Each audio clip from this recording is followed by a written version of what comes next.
Welcome to A9 TV. Vijayawada వరద ముంపు ప్రభావిత ప్రాంతాల్లో ఏపీ ఎన్డీఏ ముస్లిం జేఏసీ రాష్ట్ర ఉపాధ్యక్షుడు కడప మాజీ డిప్యూటీ మేయర్ అరిఫుల్లా పర్యటించారు. వరద ముంపు వాసులకు ఆహార ప్యాకెట్లను పంపిణీ చేశారు.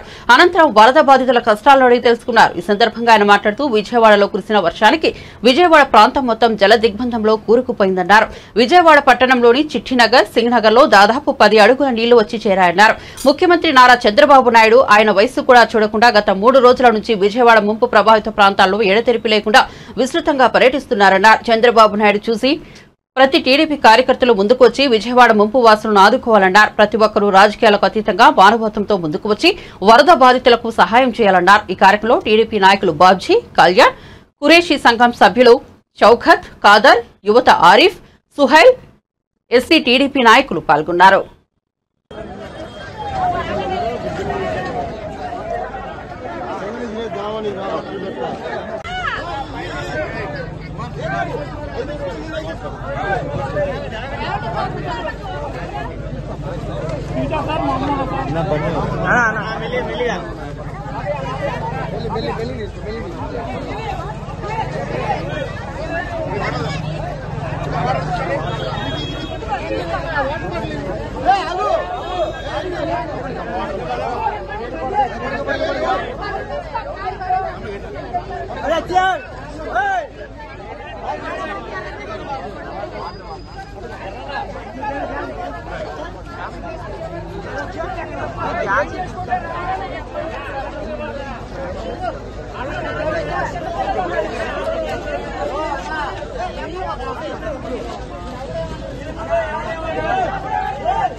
అందరికీ నమస్కారం. గత 3 రోజుల నుంచి విజయవాడ సిటీలో కురుస్తున్న వర్షాలు, రాష్ట్రవ్యాప్తంగా కురుస్తున్న వర్షాలు వేరే, మన విజయవాడలో కురిసిన వర్షాలు చాలా ఇబ్బందికరంగా మారింది.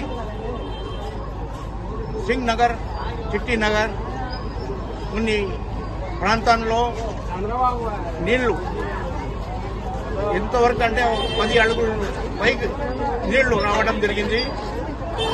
జనాభా కనీసం సింగ్-నగర్ లో ఈ ఏరియాలో 1 లక్ష మంది జనాభాకు ఉండే ఈ కాలనీ, ఇక్కడ ఫస్ట్ ఫ్లోర్ వరకు నీళ్లు వచ్చి ప్రతి ఒక్కరికి ఇబ్బందికరంగా అయింది.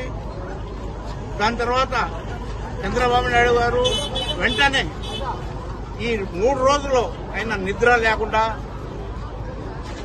పొద్దున్నే అని లేదు రాత్రి లేకుండా, ఆయన వయస్సులో 75 సంవత్సరాలు అయినాకు ఒక చిన్న కుర్రోళ్ళ మాదిరిగా ప్రతి ఏరియాకి పోయి బోర్డులో రాత్రి పగులు లేకుండా ఆయన కష్టపడతా ఉన్నారు. కష్టం చూసి ప్రతి కార్యకర్త, ప్రతి లీడర్ కూడా ఆయన జడాలో నడుచుకోవాలని అనుకుంటున్నాను. అదేవిధంగా కడపలో రాజంపేటలో అన్నమయ్య ప్రాజెక్ట్ కూలిపోతే అప్పట్లో సీఎం జగన్మోహన్ రెడ్డి గారు ఒక్క టూరి కూడా ఆయనకు వచ్చి అక్కడ ఉండే ప్రజలకి బాధితులకి చూడలేకుండా బాధాకరమైన విషయము. మళ్ళా ఇప్పుడు చంద్రబాబు నాయుడు గారు ఈ అంతా చూసి వాళ్లకు ఎటువంటి ఇబ్బంది కాకూడదు అని ఆయన సొంతంగా వచ్చి ఈ అన్ని ఏరియాస్ కు చూసి ఎటువంటి ప్రోగ్రాం కావాలంటే కనీసం ఈ రోజు నిన్నటి 100 బోట్స్ వచ్చినాయి. ఈ ఏరియాకి చంద్రబాబు నాయుడు గారు ప్రెసిడెంట్ గా కలెక్టర్ ఆఫీస్ లోనే ఉండి ఆయన నివాసంలో లేకుండా కలెక్టర్ ఆఫీస్ లో ఉండి కలెక్టర్లకి అన్ని అధికారులకి ఆయన ఆదేశం కూడా ఇవ్వడం జరిగింది. ఇప్పుడు ఈ రోజు నుంచి వర్షం లేకుండా చాలా మంది వాళ్ళ చుట్టాల ఇంటికి ఏమి పెద్ద పెద్ద హాల్స్ కూడా బుక్ చేశారు, హోటల్స్ కూడా బుక్ చేశారు. వాళ్ళందరినీ కూడా అక్కడికి పంపించడం జరుగుతూ ఉంది. ఇట్లాంటి సౌకర్యం చేసే ముఖ్యమంత్రి గారికి ధన్యవాదాలు చెప్తున్నాను.